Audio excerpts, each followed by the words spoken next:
दोस्तों नमस्कार, मैं अजय पत्रकार। नरेंद्र मोदी जी ने कहा था हम सख्त फैसले लेंगे, कड़े फैसले लेंगे, देश हित में लेंगे और आवाम के हित में लेंगे। और उन्होंने एक फैसला ले लिया कि वक्फ बोर्ड के नियमों पे अमेंडमेंट होगा। वक्फ बोर्ड के नियमों में अमेंडमेंट होने से काफ़ी कुछ बदलाव होंगे, अच्छे सुधार होंगे, अच्छी दिशा पे एक अच्छा ये प्रोग्रेस का कदम होगा। आपको बता दें, इसके पहले राष्ट्रपति जाकिर हुसैन ने भी ये बात कही थी और आरिफ मोहम्मद खान ने ये बात कही थी, ये और साहिबानों वाला जो केंद्र में मंत्री थे कांग्रेस पे। तो आज जो भी हो रहा है, सिकंदर वक्त की जो सपने थे वो अब साकार हो रहे हैं। ये नरेंद्र मोदी पे हिम्मत थी कि एक अच्छे विधेयक को ला रहे हैं। इससे बहुत कुछ सुधार भी होगा। कभी कभी वक्फ किसी भी ज़मीन को अपना कह देता था, उससे काफ़ी लोगों का नुकसान हो जाता था। अब यह है कि जो भी ज़मीन वो कहेंगे उसका, चाहे वो दीवानी का मामला हो, चाहे संपत्ति विवाद का हो और चाहे दावे हों, मगर उसका सत्यापन अनिवार्य कर दिया है।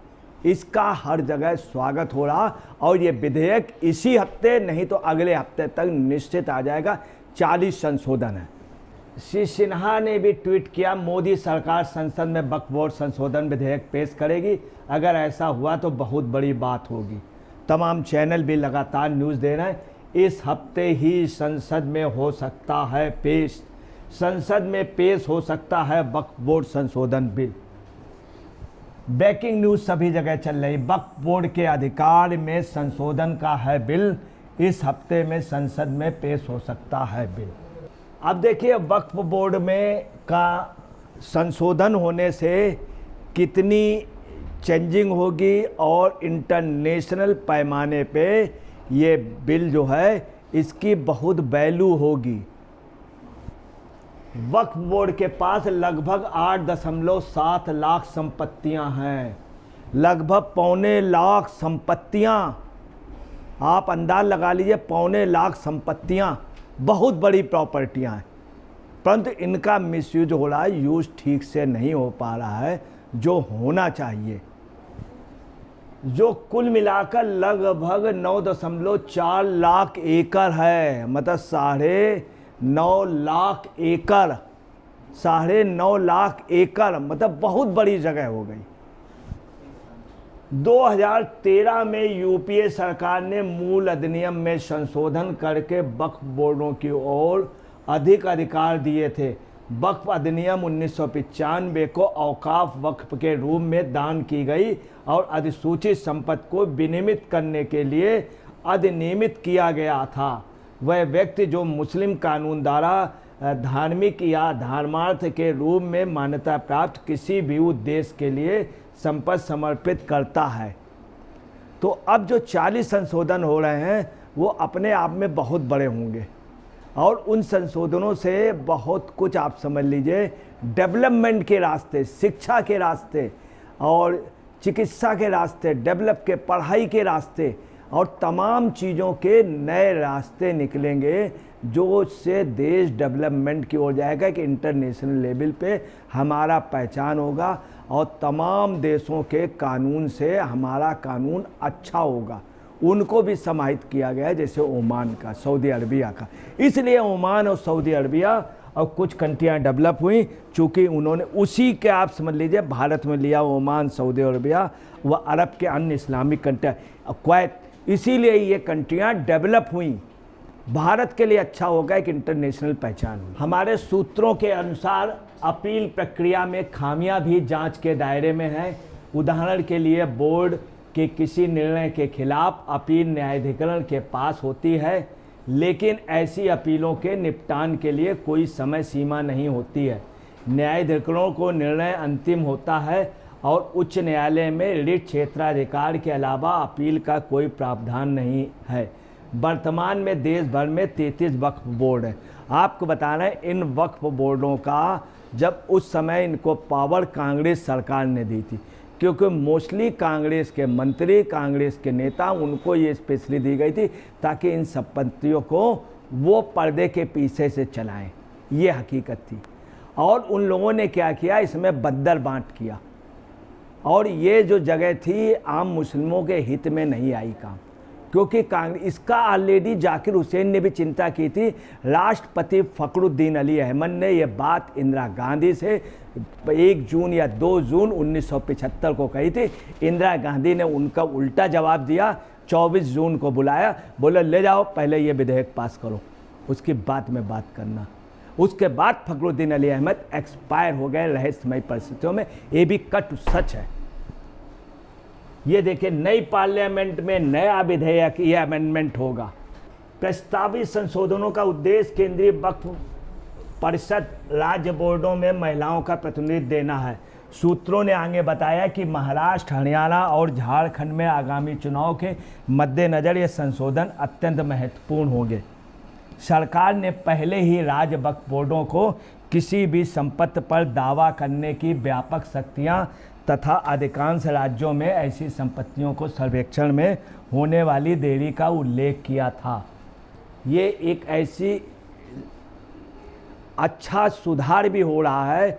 और आप देखिए क्या मुस्लिम क्षेत्रों में जो दानिशवर है, इंटेलेक्चुअल, वो भी इस तरह की डिमांड कर रहा था। शिया संप्रदाय कर रहा था, शिया मसलक के लोग कर रहे थे, बोहरा मसलक के लोग, खोजा, इस्माइली, तमाम लोग कर रहे थे इसकी डिमांड। और मुस्लिम में दानिशवर किसी भी फिरके का हो, मोस्टली दानिशवर इस चीज़ की दरख्वास्त कर रहा था लगातार, मगर उसकी आवाज़ को दबाया जा रहा था, आवाज़ को दबाया जा रहा था, और उनकी आवाज़ को मोदी ने बुलंद की। ये देखिए, मुस्लिम एरिया पे इस जो इंटेलेक्चुअल्स हैं वो देख रहे हैं कि इसके दूरगामी अच्छे रिजल्ट होंगे। इस विधेयक को लाने का पूरा श्रेय मोदी पे जा रहा है। मसौदा कानून द्वारा प्रस्तावित प्रमुख संशोधनों में वक्फ बोर्ड का पुनर्गठन, बोर्डों की संरचना में बदलाव और बोर्ड द्वारा भूमि के वक्फ की संपत्ति घोषित करने से पहले उनका सत्यापन सुनिश्चित करना शामिल है।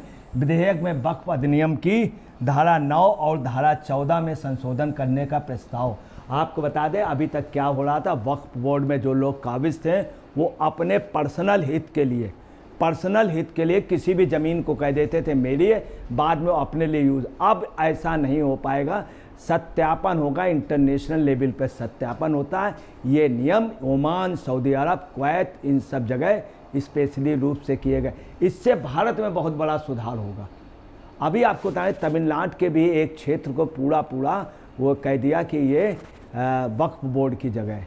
बाद में पता चला वो एक शरारत थी, जानबूझ करके एक खास व्यक्ति की जो वक्फ बोर्ड में काबिज था वो अपने लिए चाह रहा था उस ज़मीन को, ताकि केंद्रीय वक्फ परिषद और राज्य वक्फ बोर्डों की संरचना में बदलाव किया जा सके, ताकि निकायों में महिलाओं का प्रतिनिधित्व सुनिश्चित किया जा सके। यही नहीं, इस पे कई अमेंडमेंट हो रहे हैं।